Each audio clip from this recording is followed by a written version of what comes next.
자, 안녕하세요. 반갑습니다. 새롭게 돌아온 한국사 정리입니다. 자, 여러분들이 하도 많다고 해서 한번 좀 정리를 해볼까 해요.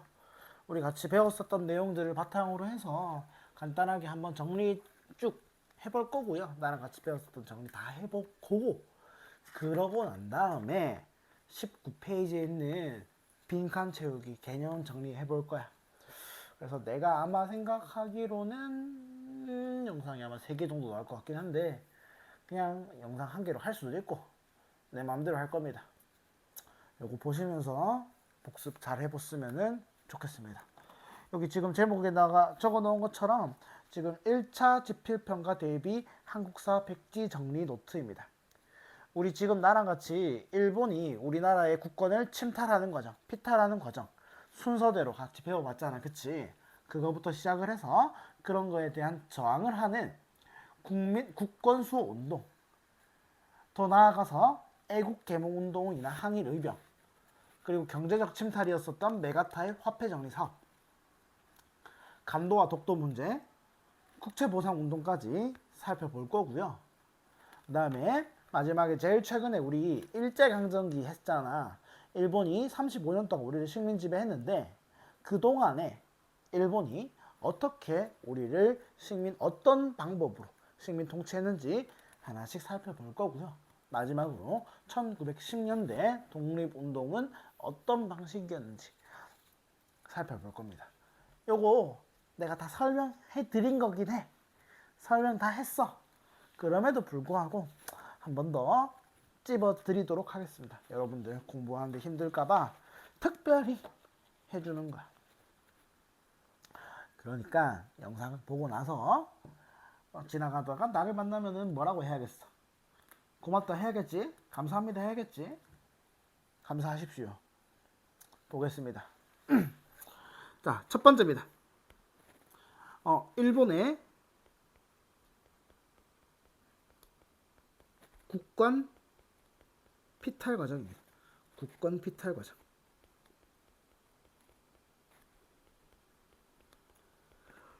국권 피탈 과정과 더불어서 국권 수호 운동을 같이 기억을 해주면 좋아. 국권 수호 운동 크게 2개로 나눌 수 있습니다. 국권 수호 운동에는 항일 의병이랑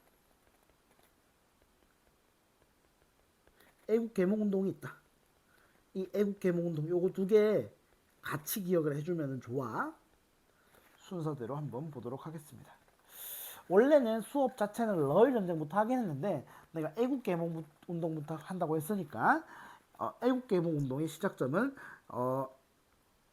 애국 개몽 운동이 아니라 국권 수호 운동의 시작은 을미 의병이야. 을미 의병 왜 일어났다고 했지? 2가지입니다. 명성황후를 살해한 을미 사변 더하기 단발령. 요 2개 때문에 을미 의병이 일어났다고 했다. 그치? 이거 다음에 이제 본격적으로 우리나라를 침탈하기 시작한 게 러일 전쟁 때부터입니다. 일본은 러일 전쟁 중에 대한제국과 강제로 한일 의정서를 체결합니다. 한일 의정서가 뭐냐면요. 한일 의정서가 뭐냐면은 우리나라의 군사적 요충지를 일본이 마음대로 쓸 수 있도록 한 조약이야. 그래서 여러 가지 군사적 요충지를 뺏어갔어. 특히 이 한일 의정서를 계기로 뺏어간 땅이 어디라고? 독도입니다. 독도 아일랜드. 한일 의정서를 체결하고 난 다음에 일본이 러시아와의 전쟁 과정에서 굉장히 유리한 고지를 점령하고 있었어. 유리한 고지를 가지고 있었기 때문에 한국에 대한 지배권을 더 늘려가기 위해서 제1차 한일협약을 맺습니다.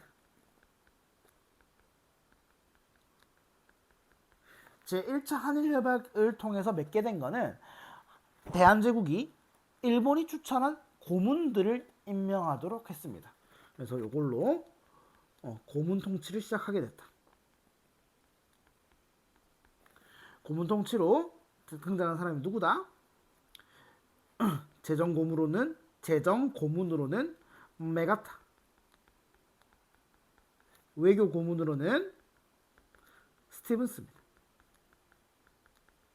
이 메가타가 했던 게 뭐냐면, 이 메가타가 한 게 뒤에서 나랑 같이 얘기해 볼 화폐 정리 사업이고, 이 스티븐슨이 한국이 일본에게 지배를 받는 거는 너무나도 고마운 일이다, 이런 막말을 하다가 암살당하죠. 장인환 의사와 전명훈 의사에게 죽습니다. 그것 때문에 만들어지게 된 단체가 뭐라고? 미국에서 대한민국민이에요.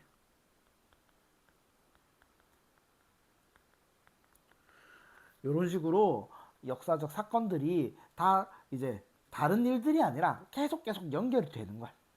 연결이 되는 거. 1차 한일협약을 맺고 난 다음에 이제 일본이 러일 전쟁에서 정말로 승기를 많이 잡았어. 승기를 많이 잡고 있는 과정 속에서 이제 일본이 다른 서양의 다른 열강들로부터 한국 지배를 인정받게 되는데요. 일본의 한국 지배에 대한 열강의 인정을 받게 된 게 크게 세 가지입니다. 첫 번째, 미국이랑 가스라 테프트 미락을 믿어. 가스라 테프트 미락. 그래가지고 미국은 필리핀을, 일본은 한국을 지배한다 라고 하는 것을 서로 인정하였고요. 영국이랑은 제 2차 영일동맹을 맺습니다. 여기서는 일본은 한국을, 영국은 인도를 식민지배한다라고 하는 것을 서로 약속을 했어. 마지막 러시아랑은 포츠머스 강화조약을 맺는데요. 이 포츠머스 강화조약을 맺으면서 한국을 일본이 지배하는 것을 러시아에게 인정을 받습니다. 그래서 가스라 테프트 미락, 제2차 영일동맹, 포츠머스 강화조약 이 세 가지를 통해서 일본이 한국을 지배하는 것을 다른 서양 열강들에게 인정을 받게 됩니다. 이렇게 인정을 받고 나서 맺게 된 조약이 뭐냐? 바로 을사늑약입니다.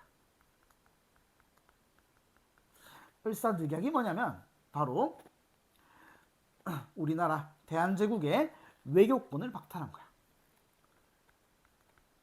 외교권을 박탈하고 일본이 특별히 외교권을 대신 행사해 주겠다고 했어.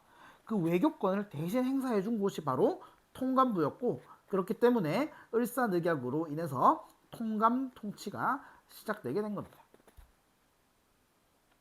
근데 이 을사늑약에 대해서 가만히 있었던 건 아니야. 이 을사늑약에 대해서 굉장히 많은 사람들이 저항을 했다고.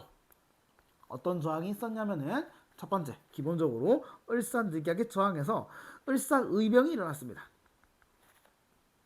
을사의병의 특별한 점은 을미의병과 달리 평민들이 참여하기 시작했다. 특히나 의병장으로 참여하기 시작했다 라고 하는 것이 중요한 사상이라고 볼 수 있겠고요. 더불어서 민영환 같은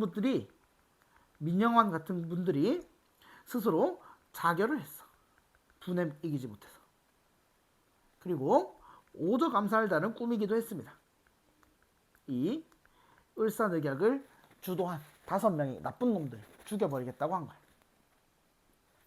더불어서 장지현이라고 하시는 분은 시일야 방성 대곡이라고 하는 글을 써서 널리 이 을사늑약의 부당함을 알렸습니다.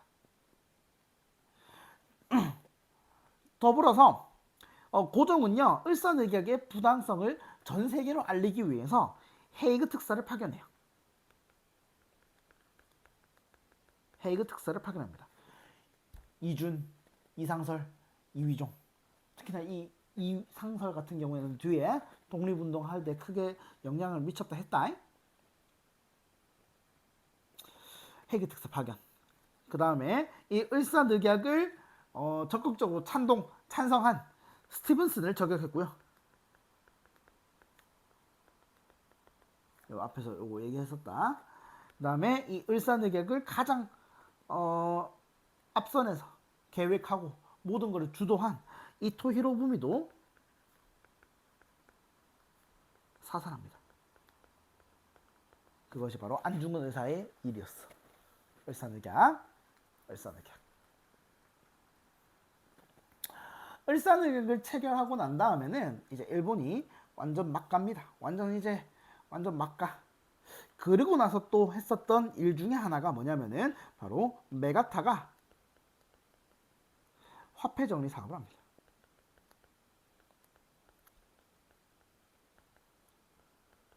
화폐 정리 사업이 뭐였죠?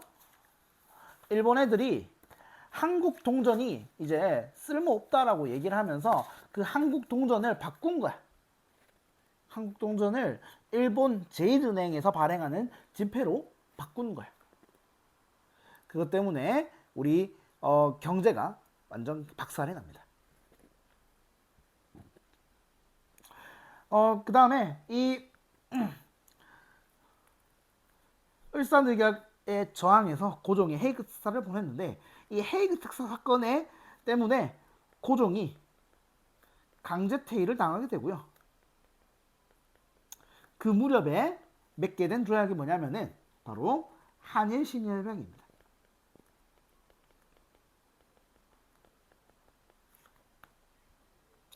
한일 신협약은 차관 통치를 지향했고요. 비밀 조항으로 대한제국 군대를 해산했습니다. 그래서 요 두 가지 군대 해산 그리고 고종의 강제퇴위가 합쳐져서 발생하게 된 사건이 바로 정미의병이에요. 정미의병은 13도 창의군이 만들어졌고요. 이 13도 창의군 하면은 서울진공작전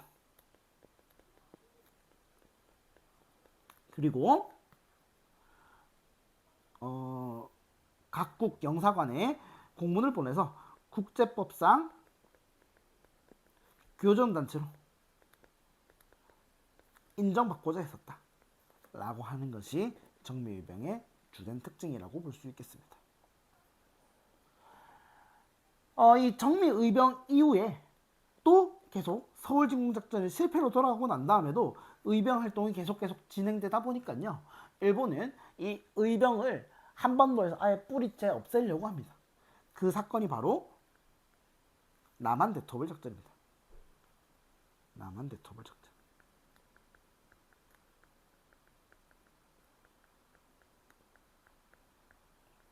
이렇게 수를 다 쓰고 난 다음에 1910년 일본이 우리나라를 강제 합병을 하게 되는데요. 그것이 바로 한일 병합 조약이 되겠습니다. 이렇게 해서 우리는 국권을 피탈당하게 됩니다. 여기에 이런 순서들 있잖아. 내용들 기억해 주는 거는 당연한 거고요. 프린트에 있는 여러 가지 조약들, 그런 사료들 살펴보면서 어떤 사건이 어떤 내용이다. 그것이 어떤 의미를 가지고 있다. 어떤 배경과 어떤 결과를 가지고 있다. 라고 하는 것을 함께 기억해 주시면 좋겠습니다. 사료랑 사건이랑 연결하실 줄 알아야 돼. 나랑 이거 수업 시간 했다. 수업 시간 한 거다. 같이 연결시켜서 기억하실 수 있어야 돼요. 프린트에 있는 사료들 봐주시면 좋겠습니다. 이어서 애국개몽운동 보겠습니다. 항일의병은 지금 같이 국권 수호운동이랑 같이 했고요. 두 번째 애국개몽운동 할 겁니다.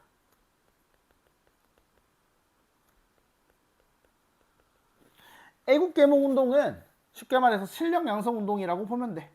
그냥 애국개몽 실력양성운동은 뒤에서 나오니까 그냥 애국개몽운동이라 기억해주고 첫 번째 단체입니다. 단체 첫 번째 보안회입니다.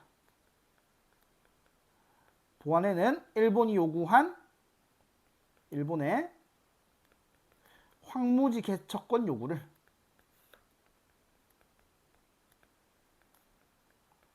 반대했습니다. 물론 이거는 성공적이었어.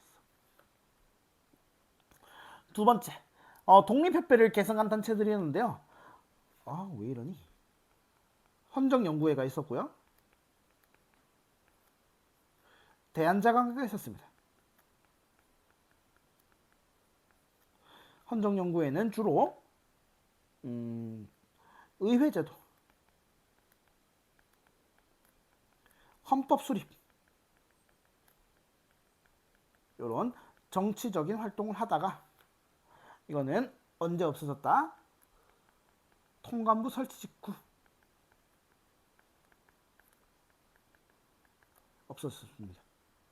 해체되었습니다. 그러다 보니까 이 헌정연구회를 개성한 대한장애 같은 경우에는 정치 얘기는 안 했어. 오로지 교육, 산업 증진시켜야 된다 라고 하다가 왜 폐지됐냐? 이거는 정치활동, 고종의 강제 퇴위를 반대하는 운동을 주도하다가 해체되었습니다. 고종이 강제 퇴위 왜 당했다고? 헤이그 특사를 계기로.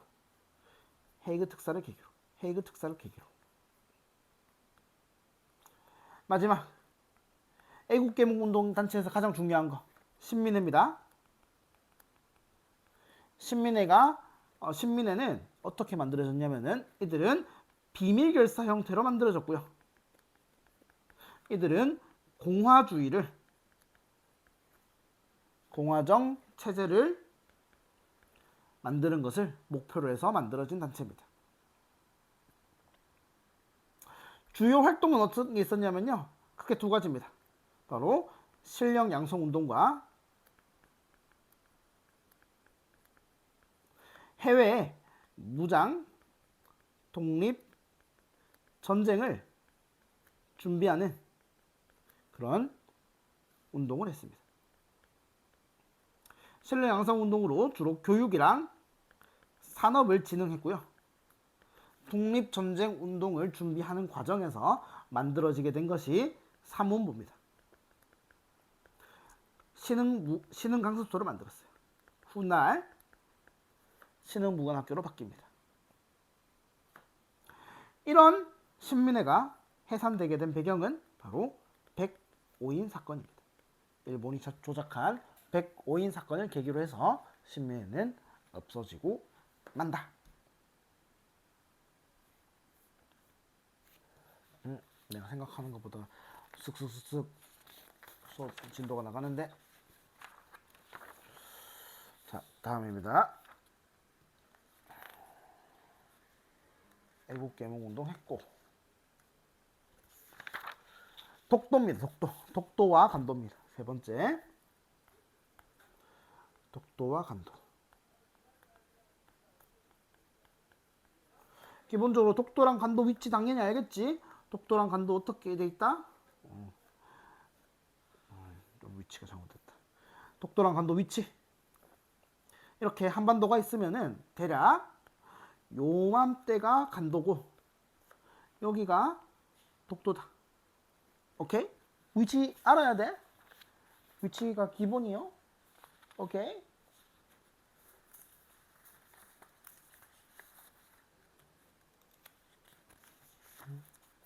자, 독도는요.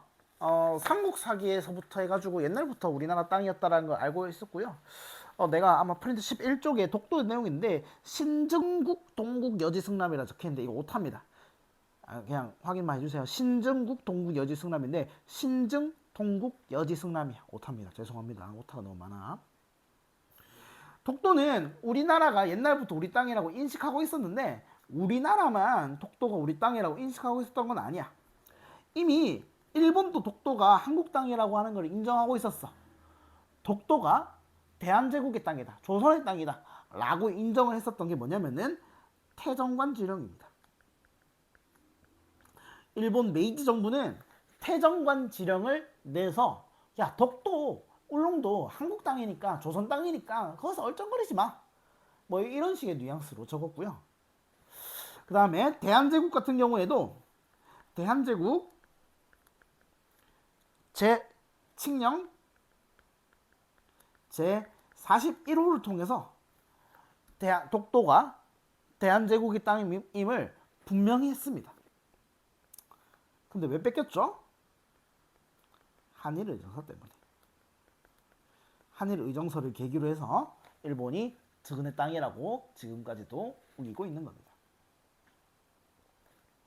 다음 간도입니다. 간도는 여기 한반도에 사는 사람들이 자꾸 넘어가게 되면서 이범윤이라고 하시는 분을 간도 관리사로 만들면서 우리나라 본격적으로 이제 통치를 하려고 했었고요. 을사늑약을 맺고 난 다음에도 일제가 나서서 간도 파출소를 만들어서 이 간도 지방까지 한국 땅으로 만들려고 노력을 했었어. 근데 간도가 청나라 땅으로 넘어가게 된 계기가 바로 간도 협약 때문입니다. 일본이 남만주 철도 부설권과 푸순탄강에 대한 철구권을 얻는 대가로 간도를 청나라의 영토로 인정하게 되면서 이 땅은 이제 청나라 중국의 땅으로 영원히 넘어가게 된 것입니다. 간도 협약 내용 기억해 주시면 좋겠습니다. 자, 이제 마지막입니다. 마지막은 국채보상운동인데요. 국채보상운동은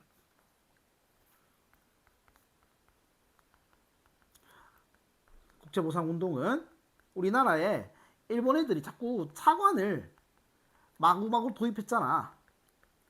그러면서 우리나라의 국가의 채무가 굉장히 늘어났어. 그러니까 이제 나라가 더 이상 먹고 살기 힘든 거야. 이제 나라 빚 때문에 나라가 팔아먹히게 생겼어. 이런 불상사를 이제 이겨내고자 대구에서 서상돈 김광재라고 하시는 분을 중심으로 해서 우리가 1원씩만 모으면 우리나라 인구가 2천만 명이니까 2천만 명이 1원씩만 돈을 보태면은 일본에게 이 땅이 넘어가는 게 막을 수 있다 라고 한 거야. 그게 바로 국채보상운동이야. 국채보상운동은 대구에서 시작했는데 전국 방방곡곡에서도 다 이어졌고요. 이것이 가능하게 했었던 것이 바로 대한매일신보라고 하는 신문사 덕분입니다. 대한매일신보 덕분이었습니다. 그래서 서울에서 국채보상기성회가 조직돼서 모금 활동을 전개했었고요. 이거를 통감부가 맡게 되면서 국채보상운동은 결론적으로는 실패로 돌아가게 되었습니다.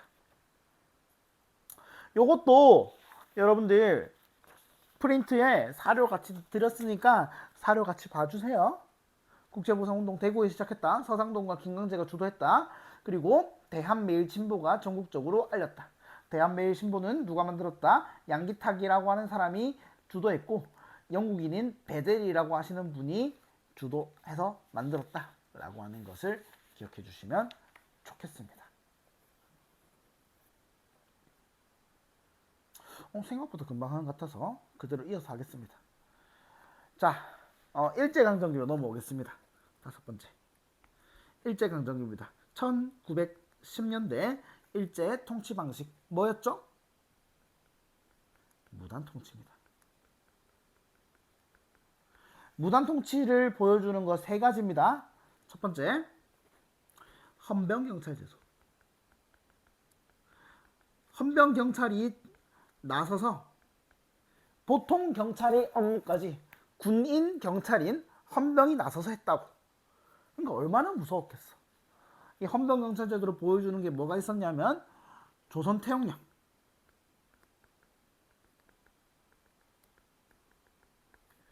그리고 범죄즉결례,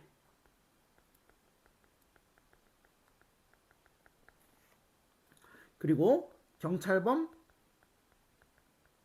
처벌규칙이 있습니다. 요거 경찰범 조선태형령 범죄즉결례 경찰범 처벌규칙은 교과서에 있으니까 살펴보세요.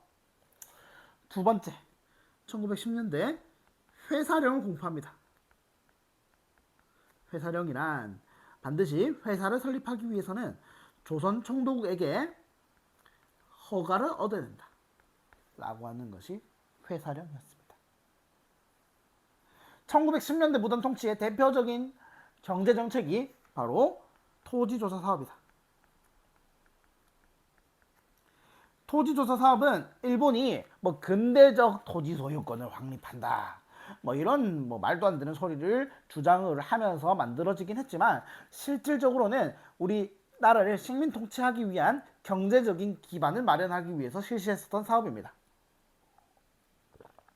땅에 매기는 세금인 지세를 많이 늘리고요. 토지를 약탈하기 위해서 했습니다. 어떻게 했다고? 정해진 기간 내에 직접 자기 땅임을 신고하는 일명 신고주의 방법으로 토지조사 사업을 진행했어요. 결과가 어떻다고 했죠? 일본 원하는 대로 우리나라 땅을 많이 약탈할 수 있었고 지세 수입을 늘릴 수 있었습니다. 확보한 토지는 동양척식 주식회사로 넘겼죠. 그리고 원래 우리나라 조선에 있었던 소작인들이 가지고 있었던 그런 권한들을 다 싸그리 다 무시해버리고요. 지주가 가지고 있는 특권만 강조했습니다. 그러면서 식민지 지주제가 강화되었습니다. 토지조사 사업 목적, 방법, 결과 잘 기억해 주시면 좋겠습니다. 그래서 1910년대 무단 통치는 헌병경찰제도, 회사령의 실시, 토지조사 사업 기억해 주십시오. 특히나 회사령은 1910년대랑 20년대를 구분하는 거다. 여섯 번째, 1920년대는 어떤 통치였죠? 민족을 분열시킨다. 민족을 분열시킨다. 왜 이렇게 바뀌었다고? 바뀌게 된 배경? 3.1운동입니다. 3.1운동이라고 하는 엄청난 규모의 독립운동이 일어났기 때문에 다시는 일본 입장에서 다시는 이러한 독립운동이 일어나게 하면 안 되겠다 라고 하는 생각을 가지고 이렇게 민족 분열 통치를 했습니다. 민족 분열 통치를 하기 위해서 어떤 일을 했었냐면은 첫 번째, 일명 문화 통치라고 하는 것을 지향했어.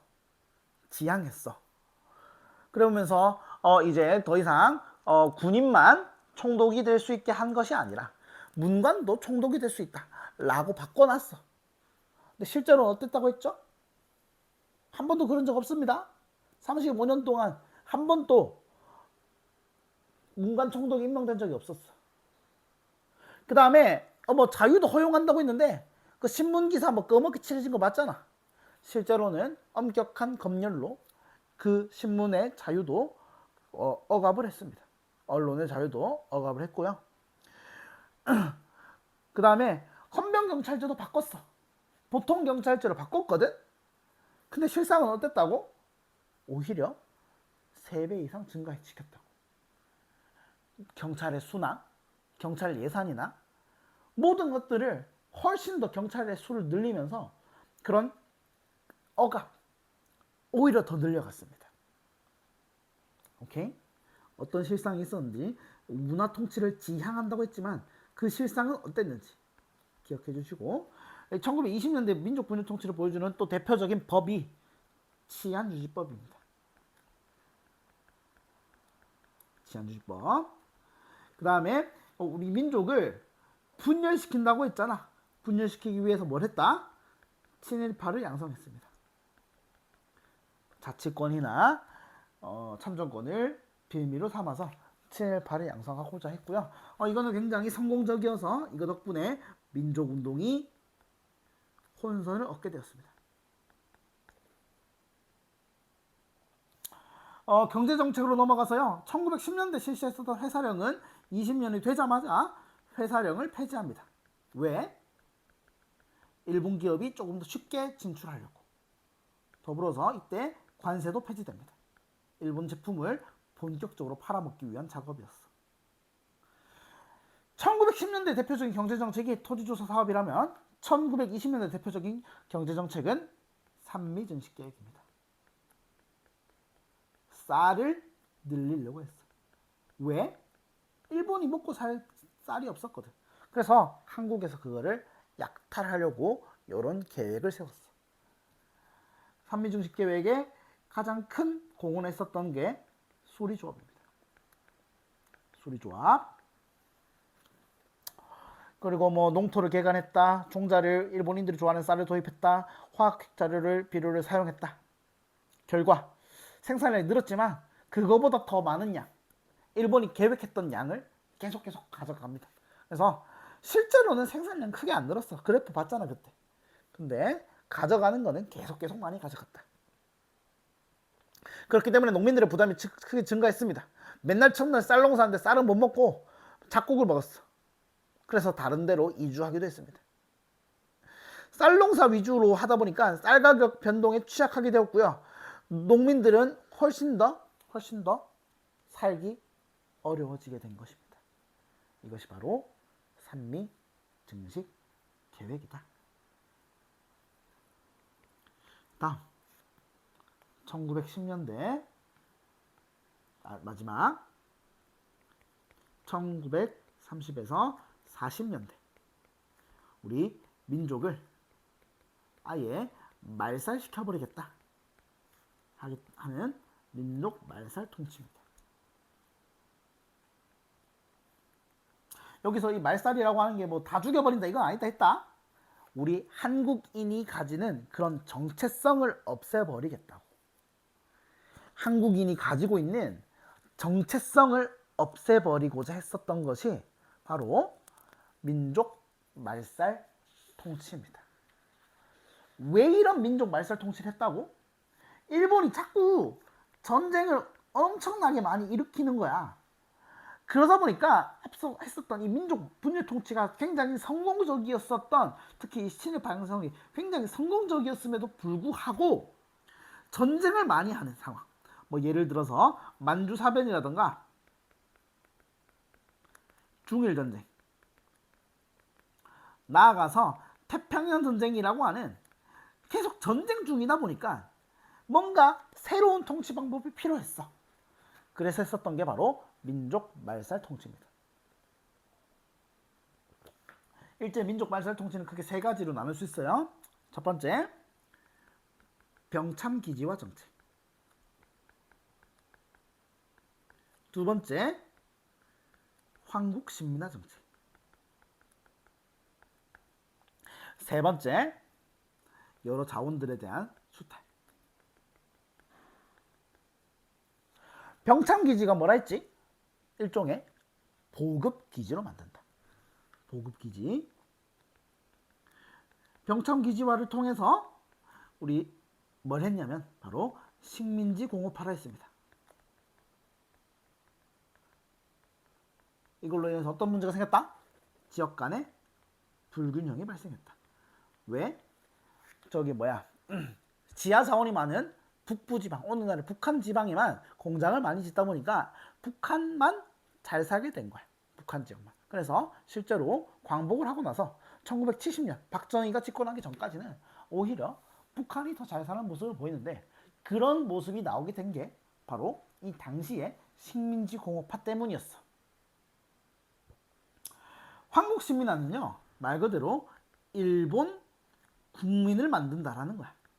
여기 핵심 키워드는 뭐다? 이것의 핵심 키워드는 바로 내선일체입니다. 어떻게 해서 황국신민을 만들려고 했냐? 첫 번째, 일본인들에게 가장 중요한 일본 왕에게 매일매일 아침마다 절을 하게 했습니다. 궁성요배를 강요했어. 두 번째, 일본인들의 마인드를 심기 위해서 일본 전국 방방곡곡에 있는 그 신사를 한국에 강제로 건설했고요. 그 신사에 매일 주말마다 인사하러 가게, 참배하러 가게 만들었어요. 신사 건설 및 신사 참배 강요. 더불어서 자신들이 황국신민이라고 하는 것을 매일매일 암송시키기 위해서 황국신민서사를 만들었고요. 암송시켰습니다. 초등학생들을 가르치는 소학교를 국민학교로 변경했고요. 조선어 제3차 조선경영을 통해서 한국말을 쓰지 못하도록 했어. 일본말만 쓰도록 했어. 나아가서 일본식 성씨를 변경하도록 하는 창씨 개명을 강요하는 등 아예 한국인이라고 하는 정체성을 아예 없애려고 했었던 시도가 황국신민화 정책입니다. 그래서 이 당시의 정책을 민족 말살 통치라고 해.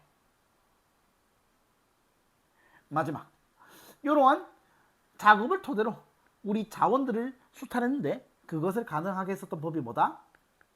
국가총동원법입니다. 국가총동원법을 통해서 전쟁에 필요한 여러 가지 물자들을 마구마구 수탈했어요. 금속, 식량, 그리고 사람까지 병력을 데려갔고 노동력을 강제로 징용하고 심지어는 일명 위안부라고 하는 것을 만들게 되면서 진짜 우리나라에 하지 못할 해서는 안 될 그런 악랄 짓들을 했던 게 바로 1940년대 일본의 민족 말살 통치였습니다. 드디어 마지막입니다. 1910년대 독립운동입니다. 1910년대 독립운동은 또 크게 3개 나눌 수 있어. 첫 번째, 2가지의 상반된 정치 노선.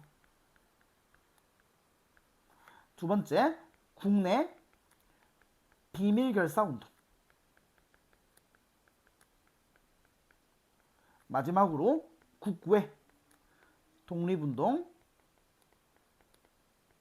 기지 건설운동. 1910년대 정치 노선은 2가지 있었다. 왕을 다시 복구시키려고 하는 복벽주의와 국민이 주권을 가지는 공화제를 수립하려고 하는 공화주의. 이렇게 2개가 대립했는데 최종적인 승자는 공화주의가 되었습니다. 어떻게? 대동단계 선언을 통해서.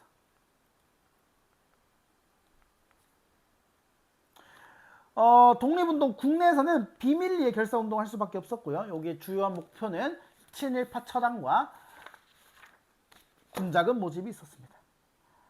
비밀결사운동의 대표적인 단체 2가지, 복벽주의를 주장했었던 대한독립의군부, 공화주의를 주장했었던 대한광복회.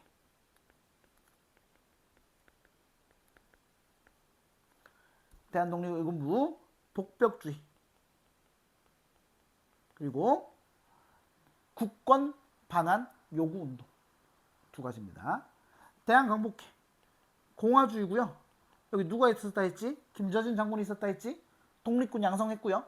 군자금 마련했고요. 친일파를 처단했습니다. 마지막으로 국외에서는 독립운동 기지를 건설해서 한국인들을 살 곳을 마련했다고. 요것도 뭐야 왜 그래? 5개 지역으로 구분될 수 있는데요. 서간도, 북간도, 연해주, 중국, 그리고 미국. 서간도는 신민회가 다 했다. 신민회가 어떻게 했다? 사문보를 만들고 신흥강습소를 건설하고 신흥강습소가 신흥무관학교로 바뀌었다. 신흥무관학교를 졸업한 사람들이 군대를 만들었는데 그 군대 이름이 서로군정서다.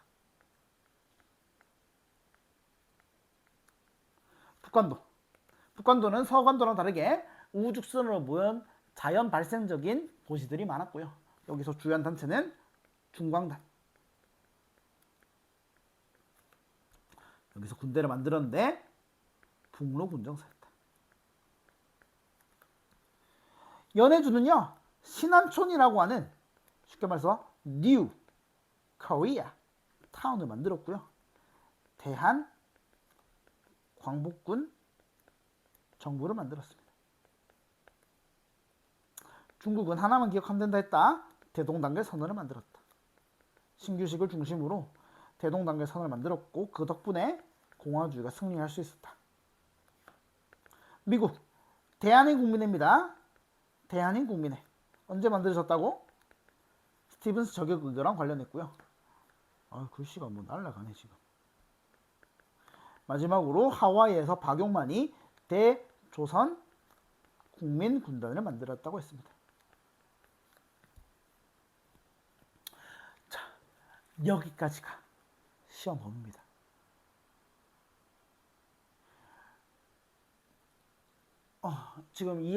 지금까지 배웠었던 내용들을 압축적으로 설명을 드렸습니다. 여기에서 다들 시험 문제가 많이 나오고요. 사료 같은 것들 잘 확인해 주시면 좋겠습니다. 다음에는 19페이지에 있는 개념 확인하기 빈칸 같이 채워보도록 하겠습니다. 혹시나 공부하다가 질문 있으시면 언제라도 저한테 찾아와 주시면 좋겠고요. 찾아오지 못하는 사정이라면 여기 유튜브 댓글에다가 질문을 해주세요.